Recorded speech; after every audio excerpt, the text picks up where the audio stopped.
Now, an Emeritus Newsbrief, I'm Lynn Huston. Another prospective Obama cabinet member runs into tax problems. That story in just a moment. But first, more cybercrime leads to names, addresses, and phone numbers being stolen from a federal jobs internet site. The site USA Jobs is a federal job site, but it's managed by Monster.com. A security alert is posted on the site saying certain contact and account data were taken, including user IDs, passwords, email addresses, names, phone numbers, and some basic demographic data. The job site claims the information stolen does not include actual resumes or social security numbers. Still, USA Jobs says the information can be used for internet phishing, or ways that thieves contact people by email, posing as your bank, say, asking you to confirm your personal information, and then selling it and potentially your identity. This is the third known hacking of the personal information on that website.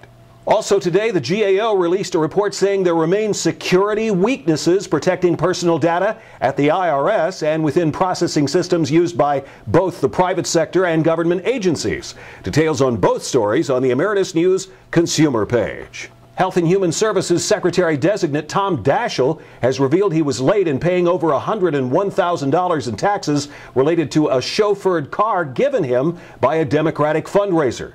There are also tax issues involving a month's earnings as a consultant. Democratic Senate Majority Leader Harry Reid says he'll stand behind Daschle and is confident he will be confirmed. Daschle served as Senate Majority Leader before Reid.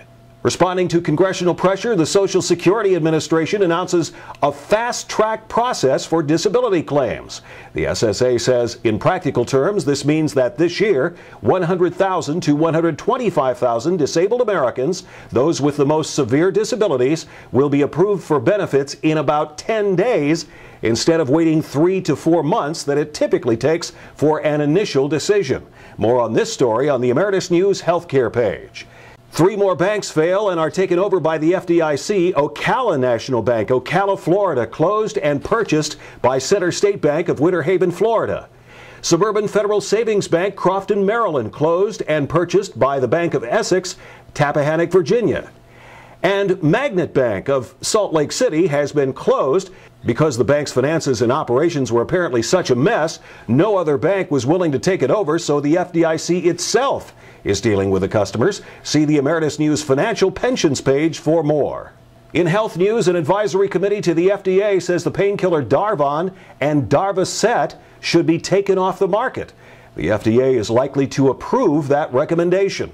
The Senate has passed the new Children's Health Insurance Program, which for the first time will pay for legal immigrants and their children. It has now passed both houses. Minor changes have to be approved, but it could be on the president's desk for his signature by February 6th. Obama has already said he'll sign it. The latest on the biggest issues and public policy at emeritusnews.com. That's an Emeritus News Brief. I'm Lynn Huston.